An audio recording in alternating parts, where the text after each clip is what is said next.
Environ 10 millions de Français souffrent de migraines et pour 85% d'entre eux, la migraine a un impact direct sur leur quotidien. Alors d'où viennent-elles et comment bien les diagnostiquer pour mieux les traiter? C'est ce qu'on va voir avec vous, docteur Marcel Ichou. D'abord, qu'est-ce qu'on appelle migraine? Alors la migraine est une forme particulière d'un mal de tête, qu'en médecine on appelle la céphalée. C'est une forme particulière qui n'a pas de substrat, c'est-à-dire que vous avez des maux de tête qui sont liés à une maladie, à un virus, à de l'hypertension, enfin il y a des dizaines de causes. Là, on ne retrouve pas de cause, c'est récurrent, c'est plus ou moins important, mais ça revient tout le temps.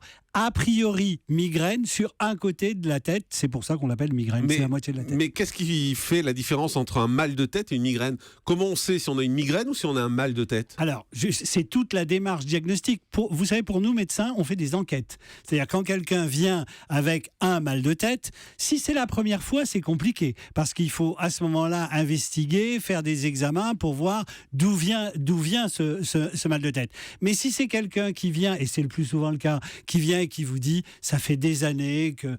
En général, il vous dit j'ai la migraine, j'ai des maux de tête qui reviennent en permanence. Alors quand c'est au début, c'est vrai qu'il faut faire le diagnostic. Et pour faire le diagnostic, il faut interroger son patient.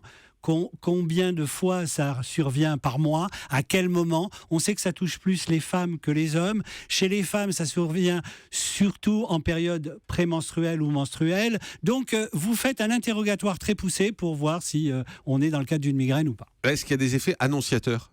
Il peut y avoir effectivement chez certaines personnes, parce qu'il y a plusieurs types de migraines, ce qu'on appelle des migraines avec aura, c'est-à-dire qu'il y a des petits signes précurseurs. Lesquels?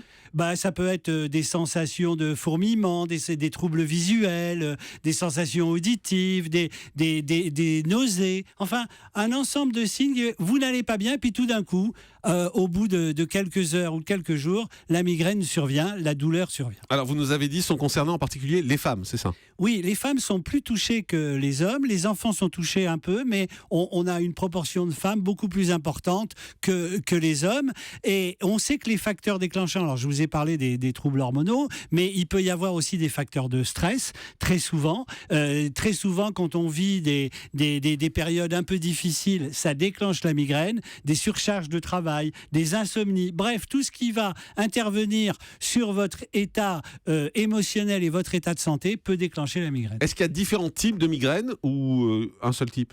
Il y a différents types de migraines. Vous avez des migraines qu'on appelle migraines ophtalmiques avec une participation de troubles visuels très importante. Vous avez des migraines menstruelles, comme je vous l'ai dit. Vous avez des migraines médicamenteuses, c'est-à-dire que des gens qui ont des migraines à force de prendre trop de médicaments, on sait que certains médicaments peuvent déclencher la migraine. Il y en a une liste absolument importante. D'ailleurs, quand vous lisez une notice de médicaments, vous avez toujours dans les effets secondaires céphalée ou migraine.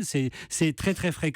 Donc il y a effectivement différents types de migraines. Mais à l'intérieur de la migraine, il y a différentes formes. C'est-à-dire que certaines personnes vont vous dire moi, 2-3 fois par mois, j'ai des migraines, ça dure quelques heures, j'ai des petits troubles, des nausées avant.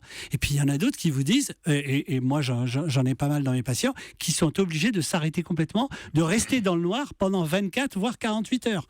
Et arrêter, je pense notamment, j'ai 2 avocates qui arrêtent complètement leur activité pendant 2 jours, tellement... Pendant 2 jours, carrément? 2 jours, les crises sont absolument insupportables, c'est intenable, on ne peut se concentrer sur rien et on est obligé de s'arrêter. Alors, on a des médicaments... Alors, on va voir dans un instant, et on a beaucoup d'appels là-dessus. Visiblement, ça concerne du monde. Vous continuez à nous appeler, on va prendre vos appels dans un instant au 3921.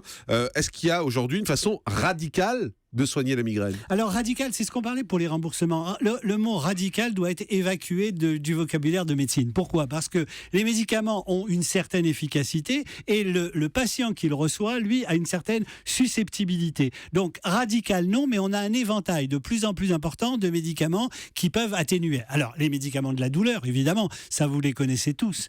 Paracétamol, la codéine, les différents triptans, enfin, il y a... Oui, mais ça s'utilise aussi dans les mal de tête, en fait. Bien entendu. Oui, mais c'est assez banal. Alors, si vous voulez faire référence aux médicaments spécifiques de la migraine, il y a 2 catégories, ce qu'on appelle les triptans, des médicaments, une classe de médicaments, et puis des médicaments qu'on utilise aussi dans l'hypertension, qui diminuent le calibre des vaisseaux, que sont les bêta-bloquants. Pourquoi? Parce que dans la crise migraineuse, il y a, on appelle un flash vasculaire, c'est-à-dire qu'il y a une bouffée... Tout s'ouvre, en fait, c'est ça? Tout s'ouvre, les artérioles, les artères, et à ce moment-là, effectivement, avec ces médicaments, médicaments qui ferment les artérioles et les artères. On arrive à d'accord. diminuer la migraine en traitement. Mais c'est de immédiat fond.